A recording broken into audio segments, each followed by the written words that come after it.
Hello students, today's topic is class, and you can see this topic on page number 32 in your NCERT textbook. The class means category or the categorization on the different basis of society.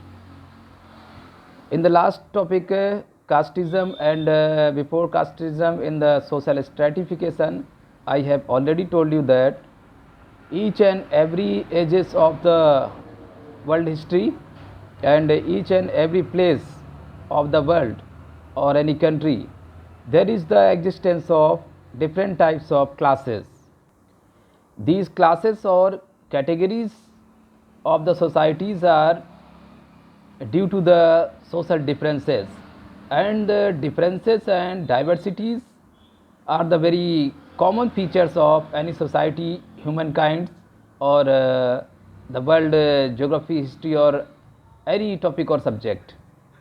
Everywhere and in each and every segment of the natural environment or either the human made environment, it is the differences and diversities which are very common, and due to these differences and diversities, sometimes the humankinds are divided into some segments or some divisions, and these divisions are called classes or the social divisions. This categorization or division may be on the economic basis or political basis or religious basis or the social status basis. But it is obvious that each and every country and each and every society have some categorization.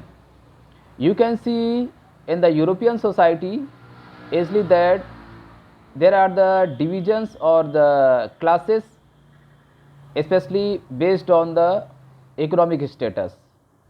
In the medieval world and European societies were divided into three categories, and perhaps most of the students have read in the class 10th in the topic French Revolution. And during the French Revolution, means near about 1789, when French Revolution was break out, the French society was divided into three categories, and these were called the states. And these three states were the first state, second state, and the third state. And these were divided on the basis of economic and political status.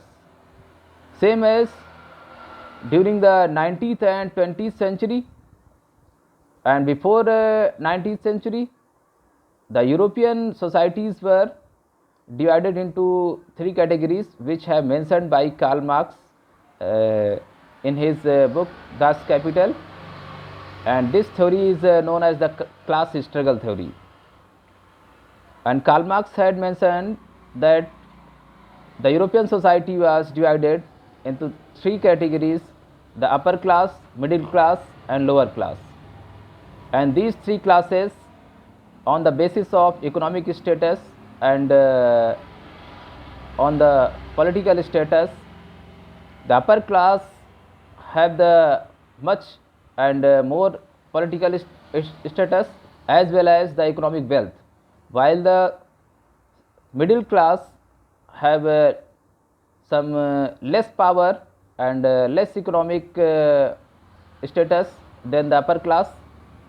And same as the lower class, that is the bottom of the societies, they don't have much economic property and don't have the economic, political, and social status in the society. They are the poorest segment of the society.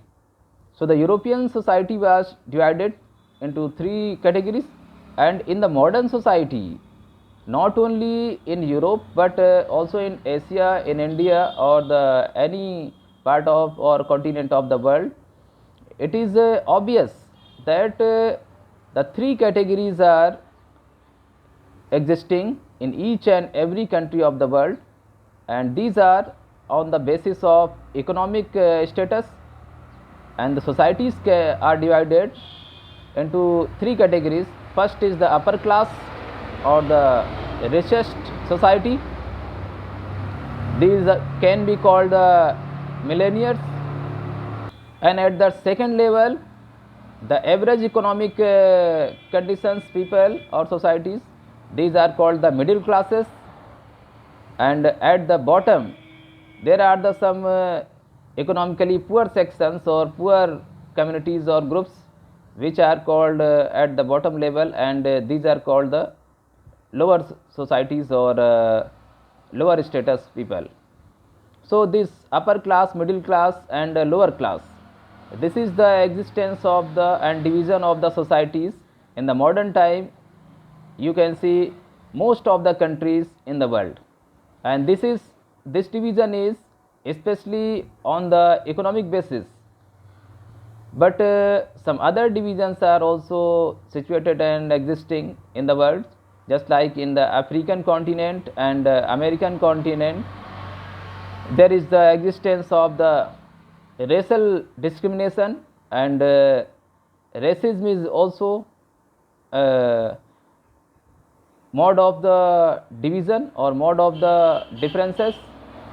And on the racism basis, the world societies are divided into Mongoloids, Caucasus, Negroes. Means sometimes the people say that blacks, whites, and this difference between black and white sometimes take the revolt or the war and conflict in the American continent, especially in USA. You have seen in few last years that so many times this revolt or this movement against the racism has rise. So at last we can say that the class struggle and the division based on the economic status is very obvious in the modern societies, and this modern class system in contrast is open and achievement based. In democratic societies, there is nothing to legally stop a person from the most deprived class and caste from reaching the highest position. While in the traditional caste system or the state generals in European countries, this was social hierarchy that was fixed, rigid, and transmitted across generation to generation. So the theory given by Karl Marx, that is based on the economic division or economic social division, and this was also given the support by some other scholars like Max Weber. And in the current time, many countries and many scholars and historians and sociologists are agreed with this philosophy of Karl Marx, that classless society is only an imaginary system. Means in each and every ages of the history and each and every ages of the future, there will be the kinds of or the types of some classes or the divisions. So this topic has ended, and ready for the next topic in the next video.